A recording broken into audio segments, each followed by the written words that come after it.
Este vídeo está hecho en respuesta a un vídeo que ha creado Lada Amores analizando desde una perspectiva legal qué delitos cree ella que se han cometido en el caso del perro Argos. Pero para conocer la calificación jurídica del caso en concreto es necesario conocer los hechos tal y como son. Así que yo por ahora dejo que Lada lo explique por mí. Veámoslo a continuación. Todo empezó en julio de 2017, cuando Miare subió un vídeo en el que anunciaba que había perdido el juicio por Argos. En este juicio a Miare se le condenó a devolver al perro. ¿Cuál es el problema? Que Argos se perdió. Después de que el perro se perdiera y, en consecuencia, no se cumpliera con el contenido de la sentencia, que es restituir el perro a Dallas, Dallas y sus amigos se encontraron con el perro perdido, el perro de Dallas, que se llama Argos. ¿Y quién tenía al perro? Pues los padres de su ex, Miare, y veamos lo que sucedió a continuación. Estoy llamando a la policía. Ah, vale, muy bien. Así que se le da aquí. Y lo que entregar. ¿Ok? Después de que se corte el vídeo se producen unas agresiones, pero que no están filmadas. Lo importante con esta información es saber cómo se califican estos hechos a efectos legales. Lada lo hace de la siguiente manera. Pero vamos a ir analizando este caso punto por punto, porque he encontrado que se han podido cometer los siguientes delitos: quebrantamiento de condena, apropiación indebida, falsificación de documento público, lesiones del artículo 147.1 y lesiones del artículo 147.2. Quebrantamiento de condena. Después de perder el juicio, solo la condenaron a entregarme al perro, nada más. ¿Adivináis qué? No lo hizo. El delito de quebrantamiento de condena lo tenemos en el artículo 468 del Código Penal y nos dice: los que quebrantaren su condena serán castigados con la pena de multa de 12 a 24 meses en los demás casos. En relación al delito de quebrantamiento de condena, hay que decir que si finalmente resulta ser que el perro es de Dallas, pues Miare deberá cumplir condena por ello. Esto es algo que yo no discuto, pero para nada, pero en lo que sí puedo discrepar es en lo siguiente. Los padres, al quedarse con Argos para que así ella pueda incumplir esa sentencia, serían cooperadores necesarios, porque si ellos no se hubieran quedado con el perro, ella hubiera cumplido la sentencia y le hubiera entregado el perro a Dallas. Básicamente lo que Lada dice es que los padres podrían ser responsables a efectos penales, responsables como autores por cooperación necesaria del delito de quebrantamiento de condena. Las razones de por qué esto no es así y discrepo con la opinión de Lada giran en torno a dos cuestiones fundamentales. La primera gira en torno al sujeto susceptible de ser encajado en el delito de quebrantamiento de condena. La segunda con la fase temporal y consumación del delito de quebrantamiento de condena. Vamos con el primer razonamiento. Dice el artículo 468 apartado 1 del Código Penal que los que quebranten su condena serán castigados a las penas que menciona el propio artículo. El delito de quebrantamiento de condena es un delito que desde la perspectiva de la autoría se configura como un delito especial. ¿Y qué es eso de los delitos especiales? Pues son los delitos en los que para apreciarse se necesita que concurra una determinada cualidad del autor, de manera que si no existen esas determinadas cualidades en los hechos no se puede apreciar el delito y no existe. Por ejemplo, el delito de prevaricación judicial solo lo puede cometer un juez o magistrado que redacte una resolución injusta. El delito de falsedad en documento público, del cual hablaré más tarde, solo lo puede cometer la persona que en el ejercicio de sus funciones goce de esa cualidad, la de autoridad o funcionario público. En cambio, en contraposición con lo anterior, los delitos comunes son todos aquellos donde no es necesario que se aprecien circunstancias personales del autor para apreciar la comisión misma del delito. Sería esto, por ejemplo, el caso de cometer un homicidio. Un homicidio lo puede cometer cualquiera, pero Pero no cualquiera puede incurrir en un delito de tráfico de influencias. Pero bueno, en fin, no nos desviemos por ahora. ¿Por qué es un delito especial el delito de quebrantamiento de condena en este caso? Porque si lo recordáis, el artículo 468, apartado 1, dice que el quebrantamiento debe serlo respecto de la obligación impuesta en su condena. ¿Y qué condena? Pues la que tiene Miare para devolver el perro. Es ella y solo ella quien debe devolver el perro, no sus padres ni otras personas. Vamos, lo que es un delito de propia mano, que solo puedes cometer tú y nadie más. Como si fuera un delito de conducción temeraria. En segundo lugar, y en relación a la consumación del delito, hay que decir lo siguiente. En segundo lugar, no tiene lógica considerar que la responsabilidad se extienda a los padres de Miare porque, además, el quebrantamiento de la condena se efectúa desde el momento mismo en el que la persona obligada por sentencia judicial a restituir el perro, Miare, no lo hace en el tiempo, forma y lugar indicados en la propia sentencia de condena. Y me explico ahora. En la medida en que no entrega el perro cuando debe entregarlo, no se sabe si los padres cooperaron en el momento mismo en el que nace el delito. Insisto, ¿cuándo nace el delito? Cuando se incumple con la obligación de entregar el perro en lugar, tiempo y forma indicados en la propia sentencia judicial. ¿Y qué estaban haciendo los padres de Miare en ese mismo momento? Pues no lo sabemos, así que no sabemos si pudieron cooperar para no entregarlo. En conclusión, aunque se considerase que este es un delito común que puede cometer todo el mundo, pero que ya sabemos que no es así, siguiendo este segundo razonamiento sabemos que los padres no podrían ser condenados por ello, porque por falta de pruebas. No obstante, pese a ello, lo que sí podríamos considerar es a los padres de Miare como autores de un delito de encubrimiento. El hecho de haber ayudado a Miare a eludir la investigación como presunta autora de un delito equivale a encubrimiento. Por ejemplo, encubrimiento es la ocultación o destrucción de pruebas, y en este caso sería la ocultación del perro, pero aún así tampoco sería posible exigir responsabilidad penal a los padres de Miare, porque el artículo 454 del Código Penal dice que están exentos de responsabilidad penal aquellas personas que encubran los delitos de sus descendientes. En segundo lugar, Lada cree que se puede estimar el delito de apropiación indebida. Veamos cómo lo razona. El segundo delito es el de apropiación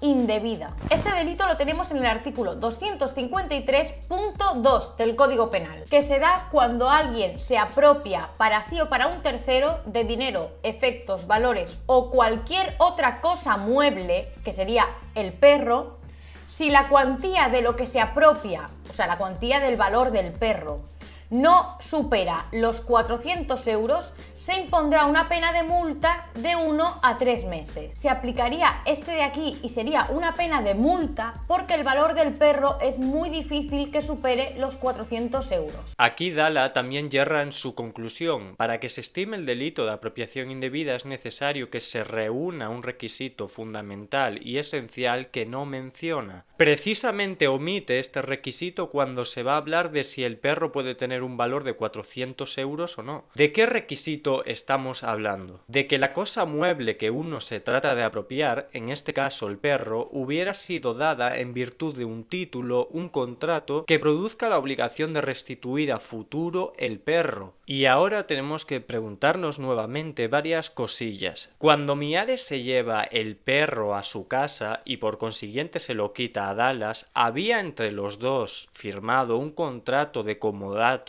que produjera la obligación de que Miare le debiera entregar en tal día y a tal hora a Dallas el perro? Que yo sepa no consta y sería necesario que hubiera de por medio un contrato de comodato, mandato, aparcería, arrendamiento, etc. En consecuencia, no siendo así, este delito no se puede apreciar, es inexistente. Y alguien ahora se podría preguntar lo siguiente: en un contrato de préstamo donde pido una cantidad de dinero que he de devolver en un futuro con sus correspondientes intereses, si dejo de pagar ese contrato de préstamo, ¿se comete una apropiación indebida? Pues no, porque en el contrato de préstamo quien solicita ese dinero, recibe ese dinero en propiedad. No pasa lo mismo en el delito de apropiación indebida, porque quien recibe algo en virtud de ese título válido, de ese contrato, no recibe la propiedad, recibe la posesión, pero no la propiedad, son cosas distintas. Y alguien ahora se puede preguntar, ¿cuándo se consigue la propiedad? Pues eso es una pregunta bastante larga que, para no desviar el hilo de este tema,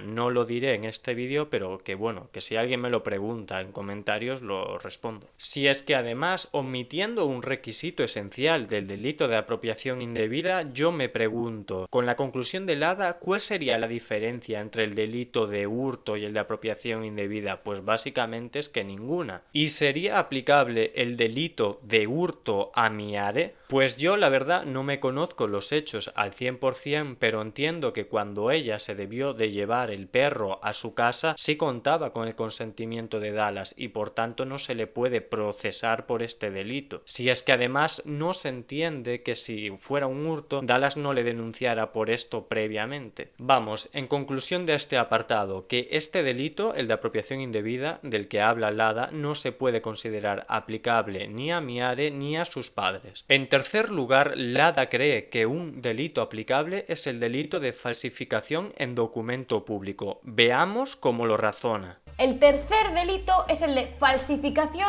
de documentos públicos. Aquí es donde viene el problema más gordo, porque resulta que cuando la policía fue y comprobó el chip de Argos, que es el número ese que hemos visto que dijo Dallas en ese vídeo, y el chip de Marlos, no coincidían. Y es por eso que se piensa que han cambiado el chip del perro. Pero según dice Dallas, para cambiar el número de chip de un perro habría que someterlo a una operación en la que se le quitara el chip anterior y después se le colocara uno nuevo. Si es cierto que se ha cambiado ese chip y que lo ha cambiado un veterinario, ese veterinario estaría realizando un delito de falsificación de documento público. En el caso del veterinario se aplicaría el artículo 390 del Código Penal. ¿Por qué se aplica este artículo? Porque estaría cometiendo una falsedad en el ejercicio de sus funciones. Y la falsedad que estaría cometiendo es esta de aquí, la del punto primero: alterar un documento en alguno de sus elementos o requisitos de carácter esencial. Porque no es cierto que se esté cometiendo un delito de falsificación de documento público. En primer lugar, porque un veterinario no tiene consideración de autoridad o funcionario público a efectos legales. ¿Cuándo alguien es autoridad o funcionario público? Pues cuando por sí solo o como miembro de una corporación, en virtud de ello, la ley reconozca que se pueda ejercer potestades inherentes al cargo. Por otra parte, es funcionario público aquel individuo al que se le reconocen potestades públicas que puede ejercer en el uso de sus funciones inherentes al cargo. Y también, como es obvio, tiene que existir una ley previa que reconozca el ejercicio de estas potestades públicas. Pero en lo que respecta a los veterinarios no hay ninguna ley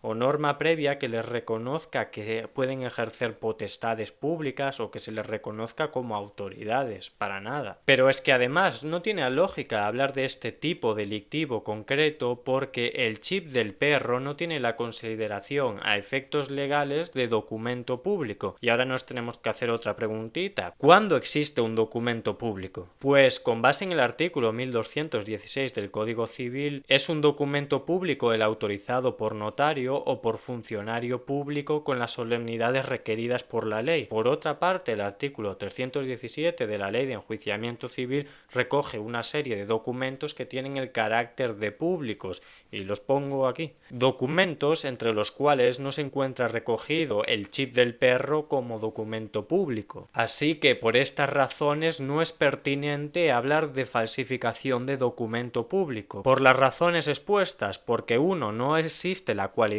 en la persona para llevar a cabo ese documento y el documento en sí tampoco tiene el carácter de público. Lo que sí sería apreciable de una manera residual sería sería el delito de falsificación de documentos privados, que tiene unas penas mucho menores, pero no el delito de falsificación de documentos públicos, son delitos distintos. También tiene otro vídeo, Lada Amores, en el que analiza nuevamente desde una perspectiva legal sobre qué delitos podrían condenar a Miare por unas presuntas denuncias falsas. Denuncias falsas que hizo hasta en 2 ocasiones de manera diferenciada en el tiempo. En conclusión a todo esto, ¿podría ir Miare a la cárcel por esta denuncia de Dallas?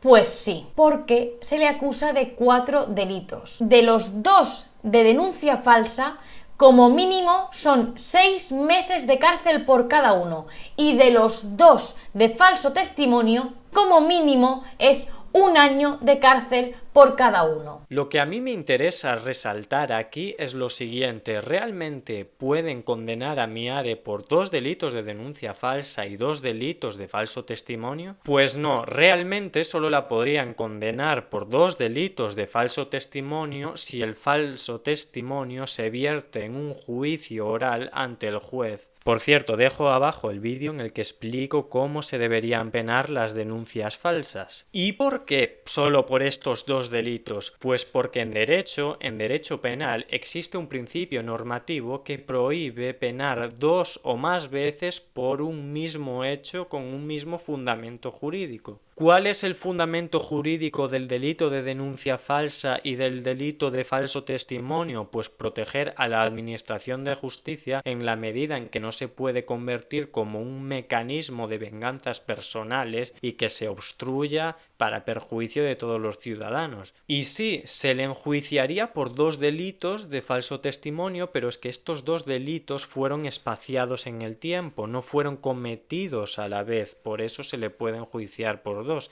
y si hubiera una tercera denuncia falsa, pues también por esa. Bueno, rebobinando un poco, en esta línea de pensamiento, ¿tendría sentido que si yo mato de manera dolosa a alguien me condenaran, por ejemplo, por el homicidio, el haber matado a esa persona, y a su vez por las lesiones que cometo al matar a esa persona? Por puro principio de consunción, recogido en el artículo 8 del Código Penal, se me juzga solo por el delito de homicidio y no por 2 o más delitos que se pudieran considerar aplicables al caso. Bueno, ya hasta aquí este vídeo. Si te ha gustado, dale a me gusta, suscríbete para que yo haga contenido similar y, como siempre, abajo dejo las referencias legales de por qué esto está así.